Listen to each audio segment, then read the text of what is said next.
Hello everyone, मेरा नाम शिवानी सिंह है। आज मैं आपको बीएससी नर्सिंग के कुछ मोस्ट इम्पॉर्टेंट क्वेश्चंस कराने वाली हूँ जो आपको एंट्रेंस में हेल्प करेंगे। आज का जो हमारा चैप्टर रहने वाला है रिप्रोडक्टिव हेल्थ, इस चैप्टर से मैंने कुछ और क्वेश्चंस करा दिए हैं, आपको चैनल पे मिल जाएगा, आप चेक कर लेना। तो चलिए देखते हैं आज के questions. Confirmatory test for STD is.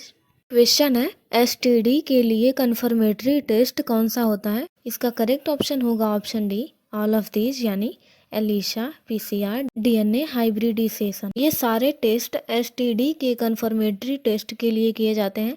Elisha से एंटीबॉडीज का पता लगाया जाता है, पीसीआर से जेनेटिक मटेरियल डिटेक्ट होता है और डीएनए हाइब्रिडाइजेशन से जेनेटिक सीक्वेंसेज मैच किए जाते हैं। इसका करेक्ट ऑप्शन होगा all of these. Hepatitis B is transmitted through. Question है कि हेपेटाइटिस का प्रसारण यानी फैलाव किस तरह होता है?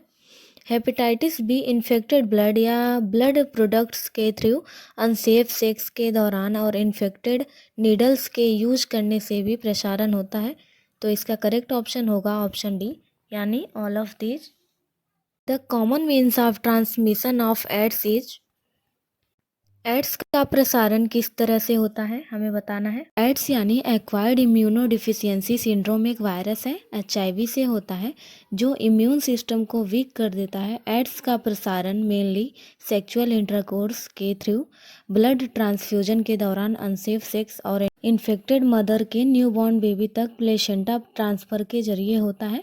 इसलिए इसका करेक्ट ऑप्शन होगा ऑप्शन डी, यानी all of these. Which of the following STD are not completely curable? Question है कि कौन से एसटीडी पूरी तरह से ठीक नहीं हो सकते हैं? नीचे दिए गए ऑप्शंस में करेक्ट ऑप्शन होगा option D, AIDS, genital herpes, hepatitis B. ये एसटीडी पूरी तरह से ठीक नहीं हो सकते। एड्स वायरल डिसीज है जिसका अभी तक कोई ट्रीटमेंट नहीं मिला है। जेनिटल हर्पेस एक वायरस होता है जो हमेशा बॉडी में रहता है, और हेपेटाइटिस बी भी पूरी तरह से ठीक नहीं होता, इसलिए इसका करेक्ट ऑप्शन डी होगा। World AIDS day is. ये क्वेश्चन आप सभी के लिए है। इस क्वेश्चन का आंसर आप मुझे कमेंट बॉक्स में बताइए। Next question, in vitro fertilization is a technique that involves transfer of which one of the following into the Fallopian tube. इस क्वेश्चन में आपसे पूछा गया है कि इन विट्रो फर्टिलाइजेशन एक टेक्निक है जिसमें कौन सा प्रोसेस फॉलोपियन ट्यूब में ट्रांसफ़र किया जाता है।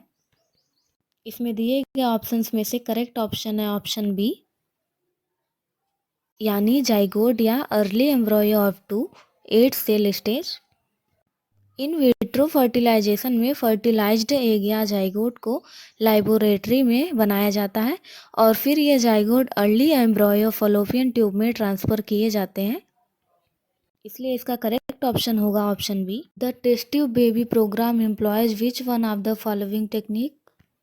क्वेश्चन है कि टेस्ट ट्यूब बेबी प्रोग्राम कौन सी टेक्निक का यूज करती है। इसका करेक्ट ऑप्शन होगा ऑप्शन ए, यानी zygote intra Fallopian transfer. Test tube baby programme zygote intra Fallopian transfer technique का यूज करती है।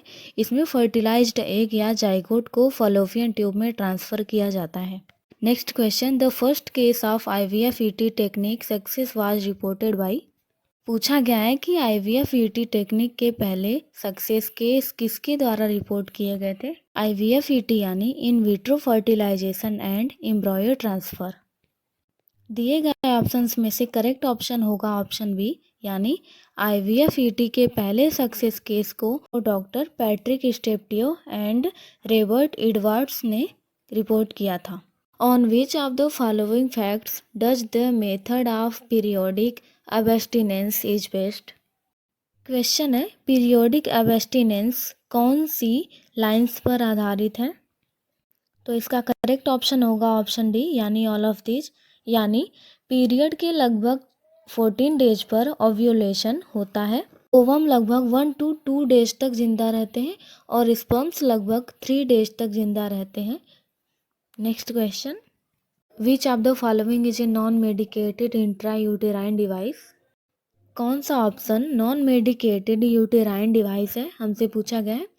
इसका करेक्ट ऑप्शन होगा ऑप्शन ए, CUT, यानी कॉपर टी। कॉपर टी एक non medicated intra uterine device या IUD है जो बर्थ कंट्रोल के लिए यूज होता है? Multiload device contents. क्वेश्चन है, मल्टीलोड डिवाइस में क्या होता है? मल्टीलोड एक प्रकार का इंट्रायूटेराइन डिवाइस होता है जो बर्थ कंट्रोल के लिए यूज होता है। मल्टीलोड डिवाइस में कॉपर होता है जो स्पर्म के मूवमेंट को रोकने में हेल्प करता है और कंसीव होने से रोकता है। तो इसका राइट ऑप्शन होगा option C, copper. I hope आपको सारे क्वेश्चन समझ में आ गए होंगे।